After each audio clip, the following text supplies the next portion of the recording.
ठाकुर जी कोई ना कोई भाव बना के, कोई ना कोई बहाने बना करके जाते ही रहे किशोरी जी के दर्शन करवे के काजे। एक बार बरसाने में एक गोपी के बेटा को ब्याह भयो, और वहां के बेटा को जैसे ही ब्याह भयो तो ठाकुर जी पहुंच गए वहां गोपी के घर, और गोपी से जाके कहे, अरे तेने अपने छोरा को ब्याह कियो, किशोरी जी को आमंत्रण नहीं दियो। बोले, अरे मैं कहा बताऊं, मुझको संकोच आ गयो, मुझको लाज भई कि भाई ऐसा छोटो सो ब्याह, किशोरी जी आएंगी, उनके समान व्यवस्था नहीं है, या हमारे मैं तो लज्जा के कारण किशोरी जी को नहीं बुला पाई। ठाकुर जी बोले, तो पता कितना बड़ा अपराध है, बरसाने की श्री कुंवर राधिका जब बहू को देख लेंगी ना, तभी समझियो तेरी बेटा बहू तेरी सेवा करेगी। किशोरी जी के नेत्रन में बड़ी शक्ति है, वो जाकू देख लें, वाकू अधिकारी बना दें।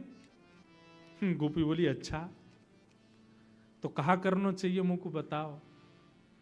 ठाकुर जी बोले, किशोरी जी के पास अपनी बहू को मिलावे ले जा।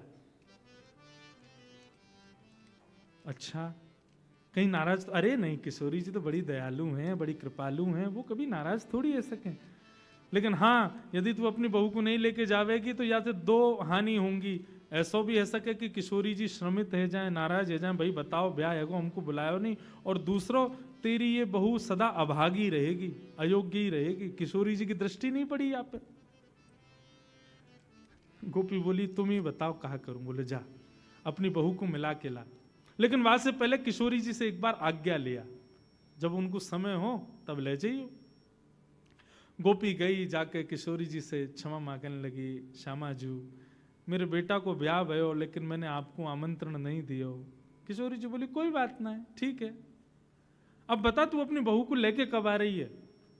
बोले, मैं वही की आज्ञा ले भी आई हूं, आप कहो तो ले आऊं। किशोरी जी बोली, हाँ लेके आ। अब यहाँ पे ठाकुर जी ने वो गोपी तो भेज दी किशोरी जी के पास में, और स्वयं पहुंच गए बाकी बहू के पास। बड़ी थक गई होगी, ब्याह भयो नयो नयो। हाँ श्याम सुंदर, थक तो गई हूं, तेरी सास मुंह से कह के गई मैं तो जा रही हूँ 84 कोस की परिक्रमा, गोवर्धन की परिक्रमा लगा के आऊंगी, बाकी तो समय लग जाएगा। अब देख यही बढ़िया समय, तू सो जा, और तेरे घर को जो काम है हम और तेरो खसम मिलके हम लोग सब संभाल लेंगे, तू सो जा। वह गोपी को तो दियो सुलाए, और स्वयं वह गोपी को श्रृंगार कर लियो, और सज धज के बिल्कुल घूंघट करके बैठ गए ठाकुर जी। ये बहाने हैं ठाकुर जी के, किशोरी जी के दर्शन के। गोपी आई आकर के बोले, अरे बहू जल्दी चल, श्यामा जी ने तो को बुलायो है। अब ठाकुर जी लहंगा फरिया बढ़िया चुनरी उनरी पहन के बढ़िया तैयार बैठे, हाँ मैया चलो। अच्छा, बोलनी चाल आदि तो वहां में कोई अंतर ना बता सके कि कोई सखी जा रही है कि सखाई है। ठाकुर जी की चाल आदि सब ऐसी हैं, मतवारी चाल है, ऐसा लगे कि गोपी हो, और नहीं भी हो तो हमारे ठाकुर जी को तो काय बात में निपुण है, यही में तो निपुण है वो। ऐसी गजगामिनी चाल चलते हुए जा रहे हैं किशोरी जी के पास दर्शन करने के लिए। सुंदर सखी को रूप धारण करके आए हैं। आहा, कितने सुंदर लाल जी हैं, सूरदास जी उसको वर्णन कर रहे हैं।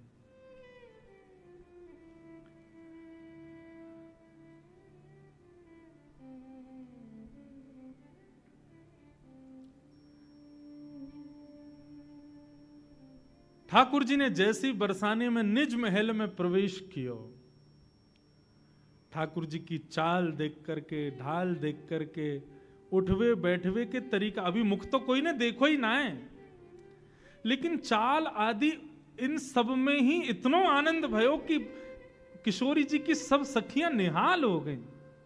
और सब गोपी कहें, बोली वारी गोपी तो बहुत बढ़िया बहू लेके आई है, या कि तो चाल देख करके, या कि बैठे हुए के तरीका देख करके, ऐसे अचक अचक के चलवे के भावन से ही पता चल रहा है कि भैया बड़ी बड़ी सुधी बहू है तेरी। आहा, सूरदास जी महाराज का ये पद इतना सुंदर है कि ललिता विशाखा किशोरी जी के रूप में ठाकुर जी को देखकर के कह रहे हैं, ऐसी कुंवरी कहां तुम पाई, ऐसी कुंवर कहां तुम पाई। ये ऐसी सुंदर कुंवरी तुम्हें कहां से मिल गई भैया? राधा हूते नख सुख सुंदरी, हमारी किशोरी जी से भी नख से सिक तक नख सुंदरी लग रही है। कहां से पाई है आपने? अब लो कहां दुराई, काकी ना देखी सुनी ना ब्रज वृंदावन, सुधि बुद्धि हरति पराई। ऐसी चाल वारी, ऐसे सुंदर भाव वारी, अरे इतना सुंदर शिष्टाचार है, देख पल्लू भी ऐसे पकड़ के अपने घूंघट को बैठी है, इतना सुंदर पकड़ वो भी हमने ना देखो। अभी तक तो केवल चाल डाल पे मोहित हुई है सब गोपी। किशोरी जी बोली, अरे सखी चल मुख दिखा अपनो। अब यहाँ काय को शर्मा रही है, ना तेरे ससुर हैं ना तेरे जेठ जेठानी हैं, यहाँ काय को शर्मावे, चल मुख दिखा। ठाकुर जी मुख गिला में नहीं। बहू खैर सास कह रही है, किशोरी जी से मना कर रही है, जल्दी से कर मुख दिखा अपनो। ठाकुर जी कह नहीं, मुख नहीं दिखावेंगे। ललिता बोली, अरे किशोरी जी समझ गई, सुंदर तो बहुत है, लेकिन वही बात है ना, संसार में आवे वाले हर व्यक्ति में एक दुर्गुण तो होवे, या के अंदर दुर्गुण है। किशोरी जी बोली, कैसा दुर्गुण? नेक मांग रही है, नेक दो, मुंह दिखाई में कहा दोगे, पहले ये बताओ तब मुख दिखावेगी अपनो। किशोरी जी बोली, अच्छा मुंह दिखाई चाहिए, लाओ भाई नवलखा को हार लाओ, ले ये हार तो को देंगी, अब दिखा दे मुख। अब भी मना करे, वो ना, यहाँ से काम नहीं चलेगा। सुंदर सुंदर आभूषण धर दिए, सुंदर सुंदर रत्न धर दिए, लेकिन सबन को नकार देवे, बोले ये सब कछु नहीं चाहिए। तब ललिता विशाखा दोनों कहीं तो कुछ चाहिए कहा। सो ठाकुर जी धीरे से इशारा करें ललिता की ओर, बोले जहां ही ललिता खड़ी है वहां मुंह को खड़ा होना है, आपको संग चाहिए, इशारे में बताए।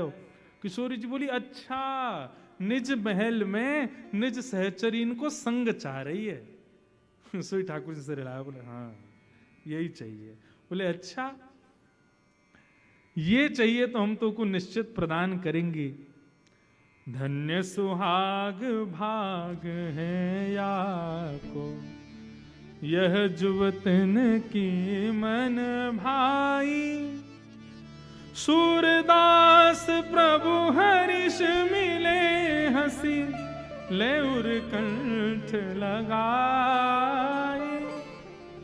जैसे किशोरी जी ने कही कि हम अपनी निज सहचरी में तो को वास देंगे, ये नेक स्वीकार कर। जैसे ये नेक दियो है, तुरंत श्याम सुंदर ने अपनो पल्लू जैसी हटायो, श्याम सुंदर को मुखमंडल देख करके सब गोपियां तो निहाल हो गईं, और किशोरी जी ने जाकर के ठाकुर जी को हृदय से लगा लिया। ऐसे मधुर लीला, मधुर मिलन के भाव को देख करके सब सखियां बलैया ले रही हैं ठाकुर जी की। ऐसे हमारे लाल जी दुनिया भर के नाटक बना बना करके, दुनिया भर के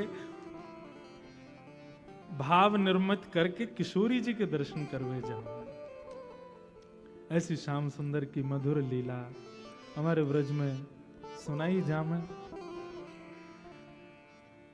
सदा चिर जीवो यह जोरी, बस हमारी तो यही भावना है कि हमारे लाल जी, हमारी किशोरी जो, हमारी श्यामा जो सदा ऐसे प्रसन्न रहें, बस इनकी प्रसन्नता ही हमारा सर्व सुख है। तो भैया ऐसे मधुर मधुर लीला हैं ठाकुर। अब देखो ये सब भावना सब कथाओं में नहीं सुनाए जाते, अधिकारी अनधिकारी का भाव रखना पड़ता है। अब ठाकुर जी की इन लीलाओं को यदि सामान्य व्यक्ति सुनेगा ना, तो ठाकुर जी के प्रति दुर्भाव प्रकट करेगा। बताओ ये भगवान होके ऐसी लीला करते हैं? अरे भैया ये भगवान हो को जगत के लैया, ये हमारे ब्रजमंडल को तो लाला है। ललित किशोरी प्राण धन जे ब्रज को एक खिलौना है, ये तो हमारे ब्रज के खिलौना है। वहां वही भाव से विराज रहे। तो ऐसे मधुर भाव और सुंदर हम सुनेंगे।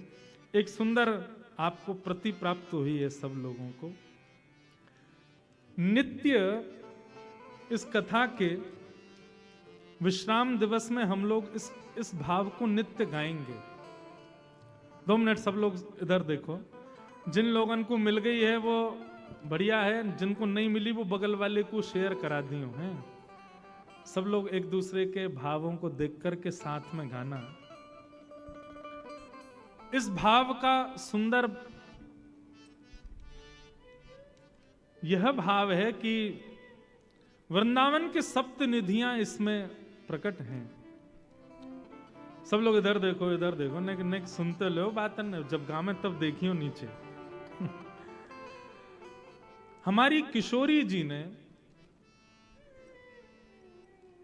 7 आचार्यों पर कृपा की ब्रज वृंदावन में, और उन सप्त आचार्यों ने वृंदावन को सुशोभित किया सप्त निधियों के द्वारा। उन सप्त निधियों का भाव इस पंक्ति, इस पद में वर्णित है। हमारे लाल जी की कृपा से ये पद लाल जी की ही रचना है। इसके रचनाकार कौन है? हमारे गिरधर लाल जी ही हैं। तो इसलिए अब हमने ये भाव रखा है, जहां भी कोई ऐसी रस चर्चा होगी उस कथा के विश्राम में इस भाव को निश्चित गाएंगे, ताकि वृंदावन को प्रणाम हो। तो जैसा सब जानते हैं कि श्री राधा रानी ने वृंदावन की रचना की है, तो वृंदावन में बिहारी जी की भी रचना कौन ने करी? श्री किशोरी जी ने करी है। श्री राधा वल्लभ जी की भी रचना किशोरी जी की है। राधा रमन जी की भी रचना किशोरी जी की है। किसी मूर्तिकार ने नहीं बनाया इनको, श्री जी ने ही बनाया है।